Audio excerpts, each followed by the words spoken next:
My child, I see the weight you carry when no one is watching.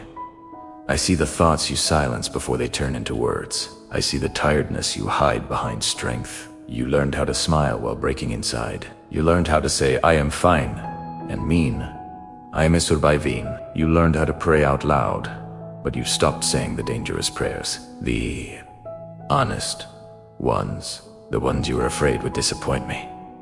You don't talk about how long you've been waiting. You don't say how many nights you've asked the same question in different ways. You don't admit how tired you are of being patient, how heavy it feels to keep believing without evidence. You will tell others to trust me.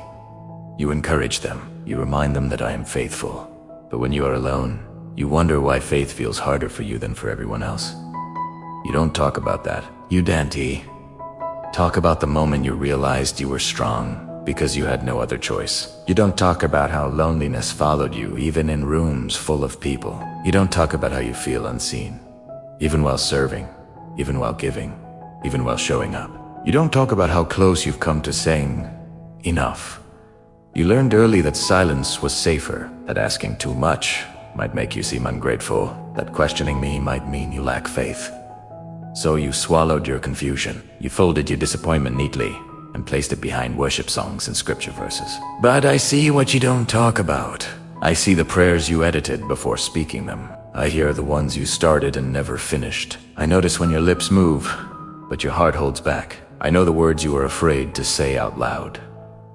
You wonder if I'm distant. You wonder if I've forgotten details you thought mattered. You wonder if your quiet suffering is invisible to me. It isn't, my child. Your silence is not emptiness to me. It is loud. It is full. It speaks volumes. I know the pressure you feel to be okay.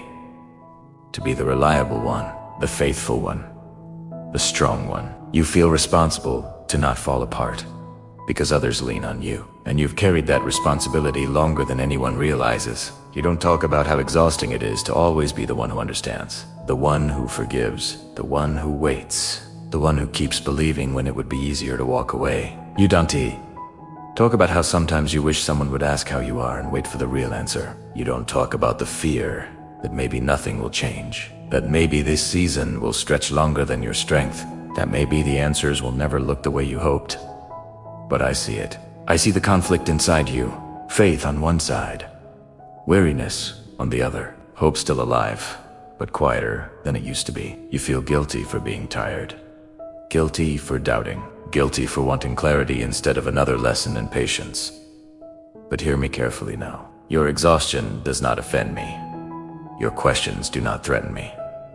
Your honesty would not push me away. I was never asking you to pretend. You think faith means never struggling, never hesitating, never feeling weak. But faith, in its truest form, is staying, even when you don't understand why. And you stayed, even when answers didn't come quickly, even when progress felt invisible, even when your heart grew heavy. That matters more than you know. You believe I work only through loud breakthroughs, through obvious miracles, through sudden change. But much of my work happens quietly, slowly, deeply. I've been shaping parts of you that could not be formed in comfort. Strength that doesn't depend on applause. Discernment that doesn't rush decisions. Compassion that understands pain without judgment. You thought nothing was happening because nothing was obvious. But preparation rarely is. You are not behind. You are not overlooked. You are not forgotten in the waiting. What feels like stillness is alignment. What feels like delay is depth. What feels like silence is not absence. It is closeness. I've been near enough to hear every unspoken thought, near enough to notice every tear you wiped away quietly, near enough to hold you together when you felt like you might unravel. You don't talk about how many times you almost gave up, but I counted every time you chose not to. You don't talk about how fragile your hope has felt, but I protected it when you couldn't. You don't talk about how alone you felt with me, but you were never alone from me.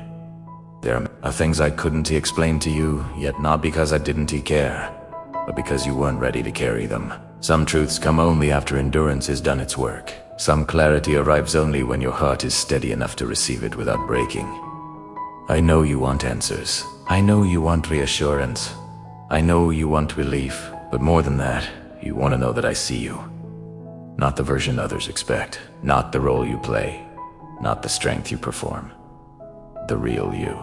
And, Ito, I see the cracks you hide. I see the faith that keeps breathing even when it's tired. I see the love you still give, even when your own heart feels empty. You don't have to explain yourself to me. You don't have to justify your pain. You don't have to be strong here. Rest does not mean giving up. Silence does not mean failure. Waiting does not mean you are losing ground. You are becoming slowly, quietly, honestly. And I am closer than you think. Stay here. Stay open. There is more I want to say to you. My child, you think waiting means nothing is happening, but waiting has never been empty in my hands. You measure progress by movement, by results, by visible change, but I measure progress by roots. I've been strengthening what no one applauds. Your inner resolve, your discernment, your ability to stand without constant reassurance.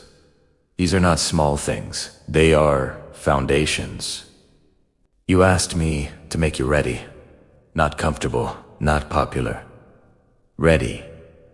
And readiness often feels like pressure before it feels like purpose. You don't see it yet, but some doors stayed closed to protect you, not punish you. Some delays were mercy disguised as frustration. Some unanswered prayers were shaping your character more than answers ever could. You assumed silence meant rejection, but silence was instruction without noise. Correction without shame. Guidance without force. I was teaching you how to listen differently. You've been learning how to sit with uncertainty without running. How to trust without controlling outcomes. How to love without guarantees. That takes strength most people never develop. You wonder why others seem to move faster? Why their lives look lighter? Why their prayers appear to be answered quickly? But comparison is a poor judge of calling. What looks easy for them might collapse you. What you're being prepared for requires depth, not speed. You don't see the weight of what you'll carry later. That's why I'm strengthening you now. I know you feel overlooked, but obscurity is often protection for growth. You don't rush the roots of a tree you expect to stand tall in storms. You've been growing underground. That's why it feels lonely. That's why it feels slow.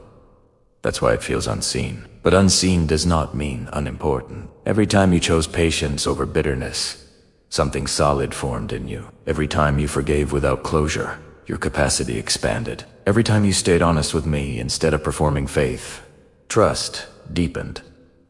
You think faith is loud, confidence, but real faith is quiet endurance. And you've had more of that than you realize. I know you're tired of learning lessons the hard way.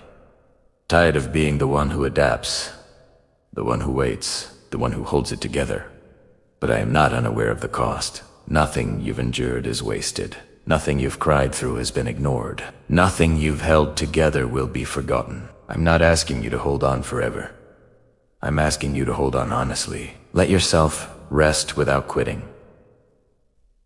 Let yourself feel without losing hope. Let yourself be human without questioning your faith. I am not disappointed in you. I am proud of the way you stayed soft in a world that tried to harden you. You don't need to rush into your next season. You're being carried there, gently. My child, before I could change your circumstances, I needed to steady your heart. Because sudden answers without inner grounding would have overwhelmed you. You wanted relief. I was building resilience. You asked for clarity. I was forming discernment.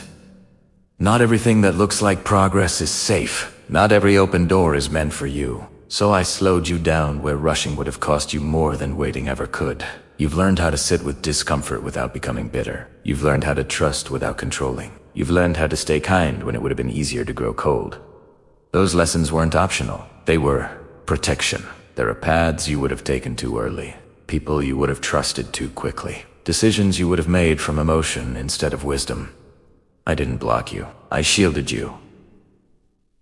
You thought I was withholding, but I was refining your ability to carry what's coming without losing yourself. Your heart needed to become steady before it became strong. Your faith needed to become quiet before it became unshaken. I know you feel change. Less impulsive.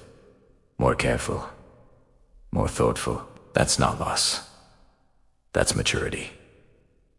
You didn't lose your fire, it learned how to burn without destroying you.